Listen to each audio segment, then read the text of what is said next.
Hey guys, welcome to our new show where we're going to get a chance to meet and learn a little bit about some of the pastors and staff here at New Beginnings Community Church. We know there's a lot of digital content out there right now since we can't always get together face to face and meet. Not quite yet, but we thought it'd be fun to allow you to get to know some of our new staff members here at New Beginnings.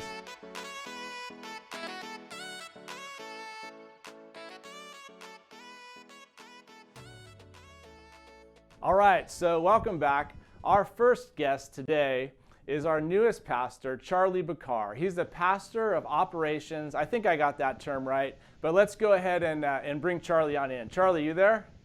I'm here. What's up, Bruce? Not much. How you doing? Doing good, man. Doing good. Hanging out. Awesome. It's good to see you, even on a computer screen. It's still good to see your face, Charlie. Thank you. You look swell as well, bro. Oh, awesome. Thank you. Well, since we're online and we're just kind of allowing people to get to know you, since you're one of the newest members of the family, I'll call you a member of the family here today.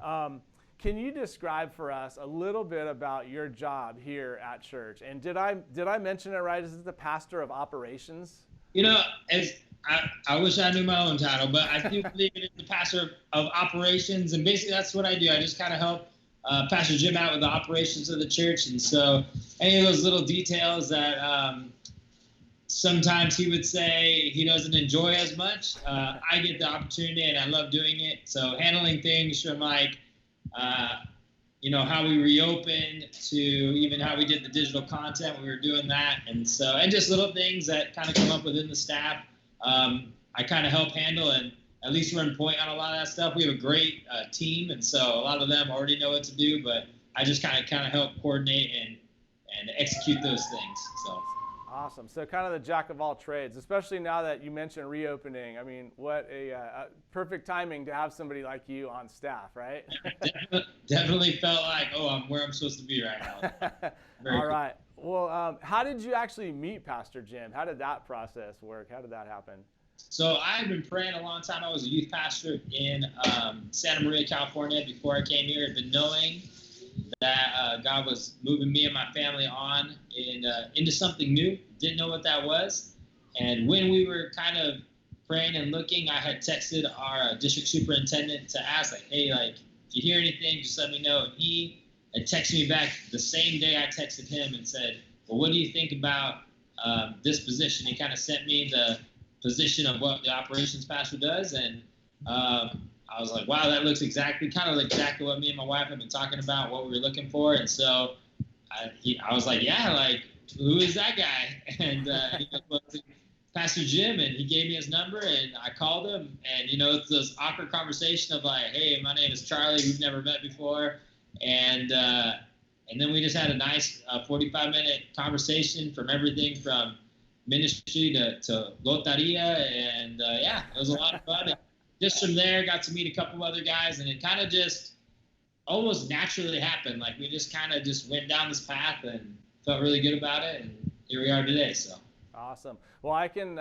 from personal experience, I can tell you that when I first met you, I think it was in that process somewhere when the board here was looking and interviewing, and you came in on a Sunday, and you definitely felt like you fit in. Like, you had a great sense of humor, and that's the first thing I saw. And so it's great to have you here.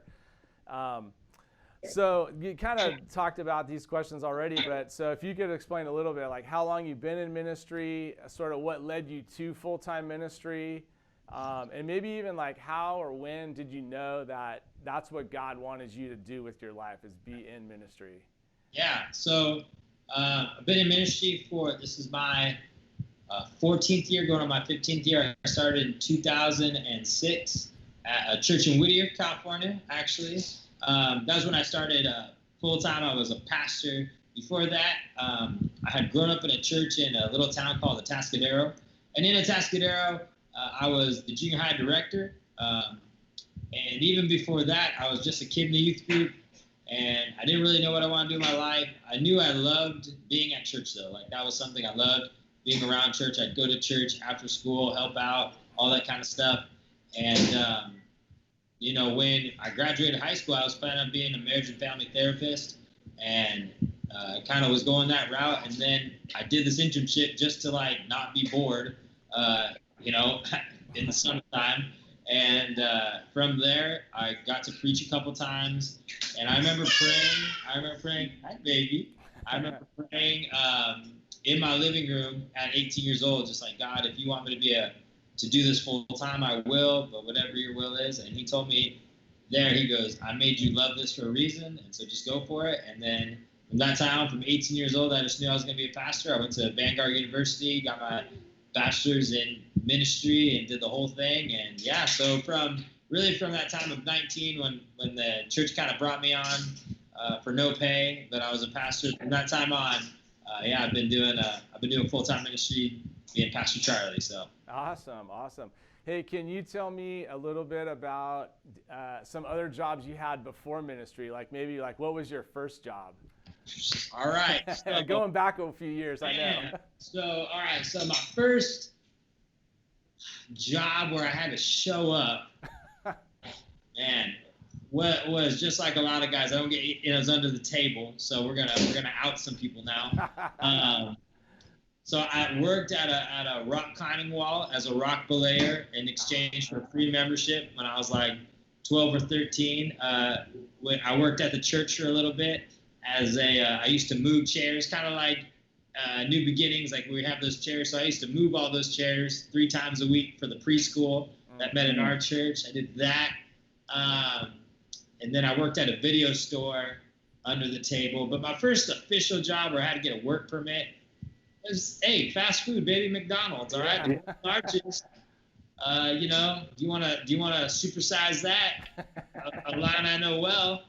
And yeah, so that was my first job. I was just, I worked at the cash register, and back then, for any young people watching, we didn't have cards. Nobody had cards really then, so everybody paid in cash, and you had to give them back. They didn't have the automatic change thing, so I had to count their change back. And if you had me in a drive-through and I had to do all that stuff, that was the worst for me. I hated it. Well, people didn't like me. I didn't like people, so yeah. That was my first job. That's my worst nightmare. Quickly got out of that, worked at Kmart, and then, a million jobs after that. Wow, so. Kmart, that's a word you don't hear too often anymore, huh? Go. Yeah. All right. So what about a ministry or a cause or something you and maybe your family can get behind? Like, what is something that you're passionate about, that maybe either a ministry that you participate in or something you want to start or want to participate in? What about that? I will never, ever lose my heart for youth ministry. I was a youth pastor for 14 years. When I was a teenager was my biggest time where I grew with Christ. So I know the value of that. I also know the value of just doing youth ministry, and so having a heads up on what's coming down the pipe as far as like how people are acting, how people are reacting to things, just those kind of things, and the formation and the shape that happens in those teenage years. So I'll never lose heart in that. Even though I might not be a youth pastor anymore, that'll always be something that I'm always going to have to kind of focus on. And that's just something that God has always called me to do. And even though I don't do that specific job anymore, I never felt like, man, I just want to get out of youth ministry. If anything, it was kind of the opposite of, how can I help youth ministry even at a greater level, and kind of like really incorporate some of these things that I learned in that. So that would probably be one of them that I would just say that's amazing. And then there's offshoots of that, like obviously like foster care for teenagers, those kind of things. I was always like kind of a thing that those kids didn't have parents and dads, and I just kind of always felt for that. And just that idea that, to help. So one thing happened to me as a teenager was someone stepped up after me and my dad kind of didn't talk from time I was like 14 to 20 something.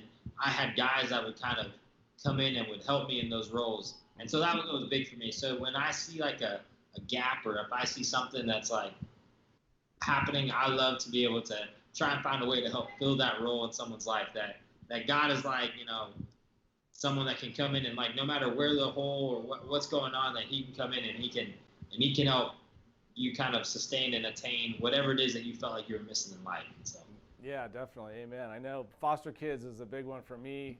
Last couple of years, I've been able to get involved in that through a program here, Royal Family Kids Camp, which your wife may have heard of, but that's a great one. Yeah. All right. What about family? Tell us a little bit about your family. Like where, when, how did you meet your wife? Okay, all right. So, this will be a good one. good. All right, so met my wife first day of college. Wow. We actually transferred in, not together, but we transferred in at the same time. So transfers, at least at Vanguard, had like their own transfer day, and we transferred mid-semester. Oh, so wow. Not only did we transfer, but then we transferred in the middle of, in the spring, and so not a lot of kids there. So our friend group kind of like, you just meet people. So we just kind of met the same friend group. I saw her there. I thought at the very moment I saw her, I was like, man, that girl is gorgeous. But she had a boyfriend, so I had to wait that out. It was bad. So I waited it out.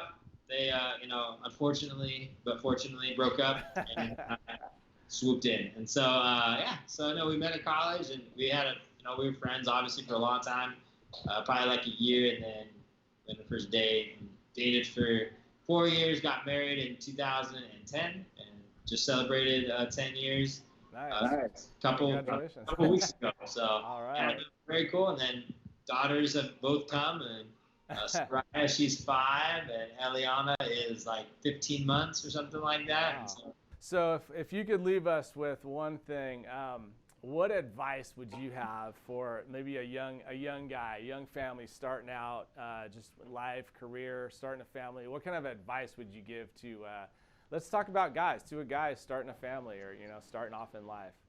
Guys starting a family, I think, I'll give you the biblical stuff, or like the church answer, which is, obviously like God is at the center of your life, and that is, and those things are true, and I think most people would probably assume those would be the answers, but it's a little bit more than that. There's that commitment to that idea that like it's not just showing up to church, but it's like, man, I'm actually gonna try and become better every year, and as the years go on, it's like, hey, what's this next thing? I think ever assuming that you've achieved like the idea that like, oh, I'm good enough, that's when you start to roll down the hill. So I would say that's definitely one, that commitment to not only to the church and show up, but then to also be in ministry. I think guys like me, you, Andy, who's helping us put this on, we just know like there's value in actually doing something. It takes you to that next level. So any young guy out there who's not doing anything, you're not serving ministry, you take that next level, because there's relationships that are made that you can talk about stuff. There's something that happens inside of your soul and your spirit that happens, like when you're volunteering and you're doing those things. Some of my older friends that are watching this, some of you need to bring a young guy alongside you and not be so territorial on some of your stuff, because there's guys that want to serve but don't feel like they don't want to step on your toes right now. So to bring that guy along, to invite them alongside you. And then for marriage, I would say one of the big things is because you're always going to be working on yourself, don't beat yourself up, but then also never give up, because that's like a big thing. I think a lot of times we just get tired and we're done, and it's just easier to just walk or just drown your whatever out in whatever you want to drown it out in. I think that's the biggest thing, is like, man, just work through it, persevere through it, get through it, talk about it, don't just walk away from it. I always kind of say I'm just dumb enough, and this is for me, I'm just dumb enough to just assume that it's going to work out. And I really am. Like, I really do feel like I just trust enough. I just am naive enough, whatever else you want to say. I don't overthink it. I'm just like, all right, we're going to get through this, and this is how it's going to, I don't know how it's going to work, but I got a God on my side. I know I'm willing to do the work to get it done, but I'm going to trust that it's all going to work out at the end. I'm not going to, speak certain things in my mind that's going to tell me like, I'm not going to allow that stuff to happen. I'm just going to assume, hey, we're going to get through this, we're going to get it done, and don't assume that you're ever going to be totally ready, because I think that's the other assumption is, like, especially those of you who are wondering about having kids, and do you got to, I mean, you can work it all out, but at some point it ain't going to line up the way you thought, and so, but you just got to persevere, you just got to work through it, and when it doesn't go according to your plan, just keep on moving. So those would be some of the very vague things I would tell someone. A lot more personal details that go into some of that stuff. But those would be the things. If you got those things all worked out, you're committed, you're willing to persevere, you're willing to become better, and you're off to a pretty good foundation. So. Yeah, I would agree, especially the part you mentioned in the beginning about serving and jumping in and serving at church. I mean, from personal experience, some of the best friends I have now are from here, from serving different ministries, and many have become, close like family to me. So definitely I would echo that same thing, jump in and serve. There's plenty of opportunities. And if there's not something here, start it up and create it. But if we could, before you go, could we get a chance to say hi to your wife and kids if they're there close by? Yes. Hey, I'm still moving. You kind of froze on me, but I'm still moving and shaking and all that kind of stuff. Right. All right. So they're coming right now. All right. I think my screen froze a little bit here too, but we'll get through it. Don't worry. One of the things as the operations pastor is I'm trying to help with the internet. So no one get on me just yet. It's one email today. So sorry, can you come over here? Can you hop over? Can I open it? I'm going to leave the screen for a second. This is the oldest one. All right. Hey, I'll give you a wave. And then this is the newest one. So this guys. Can you say hi? Hey. She said hi. And this is Amy and this is Eliana. So. Hey, it's nice to meet you guys and see you again. I've seen you a couple times, but it's been weeks since I know we can't get together face to face yet. But I'm sure we'll see you soon. Yep. Well, so, thanks. Yeah. This is time for the party. All right, that's awesome. Well, thanks for taking the time out of your day and joining us and letting us get to know you guys a little bit better. And thanks for your family letting you do that too. No worries. Yeah, I mean, the stove is ready with the food, so they're definitely. All right. Well, I won't hold you up any longer. We'll catch up with you soon. All right. Thanks, guys. See you guys. Bye. Bye. Hey guys, hope you enjoyed that interview and got to learn a little bit about Pastor Charlie. Don't be afraid to say hi to him next time you see him when you're here at church. We're going to be coming to you with more content in the coming weeks, get to know some other staff members here. And don't forget to like, subscribe to the channel, maybe even drop us a comment and tell us who you would like to see interviewed.